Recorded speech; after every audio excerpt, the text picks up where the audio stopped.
You would think that the governments of all of those nations that you're listing would see it as being in the interests of the people to know that they were in that kind of danger, that it was a national security threat, not a health problem, but they were effectively in as much danger as though some foreign agency was pointing nuclear or biological weapons at them. Mm-hmm. You would think. They might mention that to the general public. You might. Yeah, but I remember what they were insisting on and shutting people down for and delisting I was banned on Twitter, is for questioning that this was a naturally evolved virus. So, I mean, this is an enormous lie. Not only they didn't tell the public it's a national security threat, they also suppressed and banned and censored anyone who suggested that it might be something other than a naturally evolved virus. And the dossier shows, so we also included lists of agencies and organizations that are associated with intelligence and military that were doing the censorship and the propaganda. Mm-hmm. And that evidence that we have in the dossier shows that in multiple countries, that started in January 2020. Yeah, and so the planning for this started in January 2020, when there was absolutely nothing going on anywhere. That's the point. I mean, as we said at the top, you and I, Debbie, were saying that it's not what COVID was; it's what they used it to achieve. Exactly. That is the point. When the lockstep coordinated effort to lock down, shut down, take control of the narrative was happening, as Sasha says, there were a 500 or something confirmed cases worldwide. That's right. A negligible number of deaths and no deaths in the United States of America. So there was no reason to operate as though there was a national security threat. There was nothing there. Yeah, and another thing I want to remind about pandemics, I talked about it with Debbie in my recording, but people today don't realize, even the public health professionals, I often run into this issue. They don't realize that declaring something an epidemic in public health, when it's legitimate public health issue, is a retrospective affair. After it transpired and already self-extinguished, then you compile all the data and then you statistically determine whether it was a pandemic or not, because you need to compare it to the average of the previous years. So today we have in the United States, we have cases of the plague every year. We don't have a pandemic of the plague because cases of something doesn't mean a pandemic of something. So cases get treated with antibiotics and nothing happens. So, and declaring something a pandemic, in my opinion, is absurd, because pandemic means a simultaneous illness all over the world and deaths all over the world. And that never happened in history of time. So, they, based on just public health alone, they couldn't have prospectively declared, like in January decided we need to censor everyone, and on February 4th called the pharmaceutical consortium and tell them to go switch to the. So, you can't do it prospectively. Yet here's what they've done, and now they're claiming it's okay, and now they're writing it into the medical textbooks and in everywhere and convincing everywhere that this is totally normal, guys. Pandemics. Not just the textbook, Sasha. You're right. That's absolutely correct. And not only that, but in every plan now that every government has written, and you can look it up, in Biden's, it's now called biosecurity, because they have now merged public health and biodefense into one, because that's what COVID did. It took public health, which is a tiny little thing. Public health is not a big deal. It's important, and we have to monitor for, outbreaks of disease, and we have to make sure that we keep the public as healthy as we can. Hygiene is good, making sure people have nutrition and heat and a place to live and a place to sleep. Those are good things for public health, but it's not very sexy. What's sexy is, woo, scary viruses, and we need to do these crazy things like lock everybody down and shut down businesses and transfer $3 trillion of wealth, which is what happened. It was the biggest upward transfer of wealth in the history of the world in a short period of time. To declare something a pandemic while it's happening had never happened before. No, because you can't. No. It's nonsensical. And they changed the definition of pandemic also. Yeah.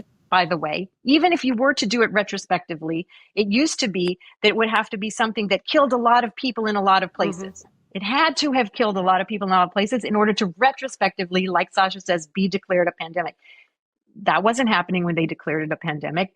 So they changed the definitions of a lot of things, including pandemics. But what I was trying to say is if you look at the planning documents, and this is true in the UK, it's true in the EU, it's true in the United States and in Australia, they came up with planning documents in the last few years that are biosecurity plans now for dealing with so-called outbreaks. And they, in the first paragraph, it always says that because of human activity and the increase in human travel and interaction with nature, there is an increased threat of outbreaks of, novel diseases. That is false. That's false. That is demonstrably false. I can point you to the research studies that have showed that that is false, but it was certainly false in the 20 years leading up to COVID. In the 20 years leading up to COVID, there was an average of 10,000 deaths in the entire world, 88 billion people, 10,000 deaths a year average from any of those kinds of novel disease outbreaks. That includes SARS, MERS, H1N1, all of that. There was no demonstrable threat at all. And there still isn't, because we know that COVID was something else. It was not that. Yeah, so I think another thing that was so important for them and why they did it is to establish that you can prospectively declare something a pandemic without any evidence, and their key to the fraud is PCR. So now PCR was never again, I'm coming from pharmaceutical medical device. PCR has never been validated as a diagnostic for anything, and you can't. It's a lab tool. At best, it's just a laboratory machine that they use for lab experiments. It's not a diagnostic test. And but through this whole affair, they've now solidified the lie that PCR is valid to declare novel viruses and pandemics. This is critical for them. And, so that's what people need to understand. So they will come in and not just in humans, because they're also now merging all the health into one health. That's right. And they're claiming everything is health. And even like animals and plants around are, if we declare some novel virus in the chickens, guess what? Now we have zero eggs in the store as of now. I went shopping. I got the last carton in the entire store. Why? Because they murdered all the chickens based on this absolute fraudulent PCR testing, declaring that all the chickens are sick when the chickens are perfectly normal. And they're going to continue doing this, continue crashing the food supply in our country, in your country, and claiming that, humans are just encroaching on the planet too much. And all these plans, again, Agenda 2030, we need to, constrain, retreat, managed retreat, rewilding, all these words. Just kind of give you the idea that fewer people on the planet is better. And I think, No, go on. I was just going to say, so when we talk about why the dossier is important, it's not just I think we had talked before that it's an important record of what happened, and that's absolutely correct. And we hope that we can continue to add to the dossier. And we're asking anybody who has any information, any documents, to please let us know, because we want to add more countries and we want to add more information. But so it's important as a record, but it's also important in order to draw people's attention to the global mechanisms of control that are happening. So the global mechanisms of control that we know from the dossier exist already is a huge web of censorship and propaganda that exists, that was used during COVID and can be used for many other things. And we also know what Sasha said, which is that using public health and diseases is a way to control global populations on a global level, and also to control the food supply. All of those things are things that COVID showed, and I think this dossier sort of specifically draws people's attention to. Why isn't this leaping straight to the top of everyone's news agenda? The mere suggestion that something that was pitched as a health emergency was in the background, in the shadows, being coordinated and overseen by the military, without that being declared to anyone, that NATO and the DOD and other manifestations of the military complex around the world had assumed control while people were being invited to listen to men in white coats say it was a health emergency, let's save the NHS or whatever. Yeah. Why? right. What will it take before this kind of information leaps out at people as being as demanding a response from us? That is, we're trying. So, yeah, we've contacted, and thank you. And we've contacted so many journalists, independent journalists. The mainstream doesn't want to have anything to do with us. So And even so there's several layers to this. So the mainstream, of course, has no interest in any actual real topics anymore. We know that. But even independent media find it very hard to go to places which could be construed as conspiracy theories. Again, I think during COVID, we learned that conspiracy theory is actually not a bad word. And we actually learned that conspiracy theory is a concept that was invented by the CIA in order to prevent questioning of the JFK assassination. So in order to smear people who were questioning it, they called it a conspiracy theory, and it's a very convenient tool that they use, and I think we need to reclaim it. I am a very proud conspiracy theorist. But it's not a conspiracy theory. There's no doubting, based on the receipts that you have, the coordination that is demonstrated by the paperwork that you've got, that there was a conspiracy. Yeah. It's not a conspiracy theory. Yes. There was a conspiracy. And it's also hard for people to fathom.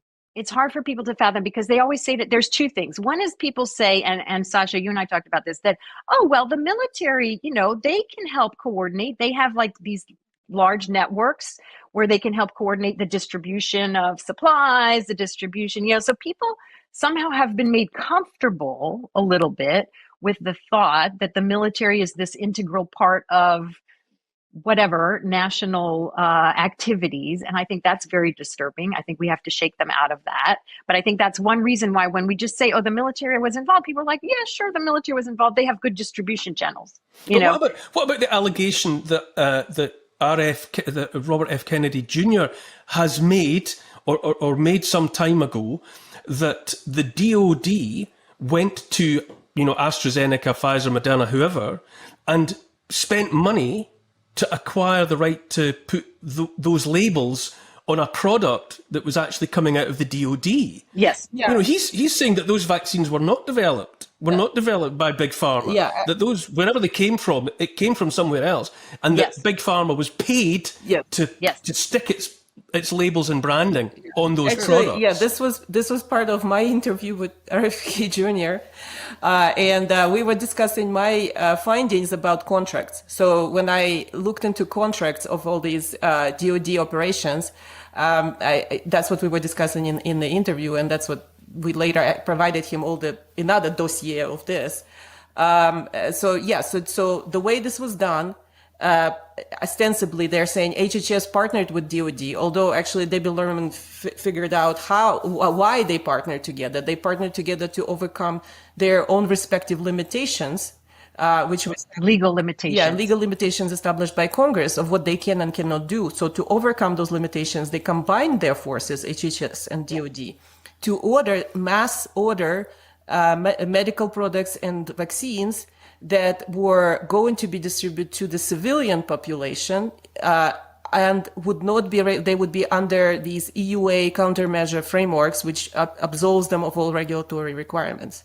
And so separately, they couldn't do that. So DoD could do it for themselves, but not for civilian population, not in mass. And for HHS to do that, it needed to go through regulatory approval, which this didn't. So they combined their forces, and then the Department of Defense gave these public-private consortium $50 billion just the first go to produce these shots. But the shots were coming from the DoD. So the DoD actually. There are several Pentagon press releases, or press conferences rather, where they're discussing that they had their own product, their own mRNA product. And so, and I also in touch with other people who worked and currently work for Moderna, and they were saying, yeah, we have a separate office inside Moderna. This is outside of Boston. They have a separate office, which is DoD only. Only people with security clearance can go in that office. And we receive active ingredient in bags. We don't know what it is. and we just mix it in with LNPs and ship it out. LNPs are lipid nanoparticles. Yeah. So the recipe for the product was coming from the DoD, and Big Pharma were just producing it. DARPA and also NIH participated in this. So specifically, NIH developed several vaccine candidates, transferred them to Moderna, the new product candidates, transferred them to Moderna right before 2020. There are documents for that too.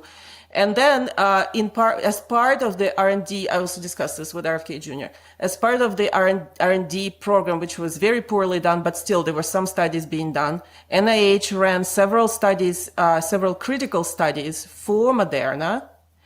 So NIH themselves in their vaccine research center ran those studies, gave reports to Moderna, and these reports we still have very hard time to FOIA them. And it's in process. We're trying to FOIA them. And NIH also co-owns investigational. So there's an investigational number assigned to every new product in pharmaceutical R&D and FDA approval program. So NIH owns separate number for Moderna product in addition to Moderna owning another number. So there are two numbers for one product. One is owned by NIH, one is owned by Moderna. So clearly this is a government vaccine.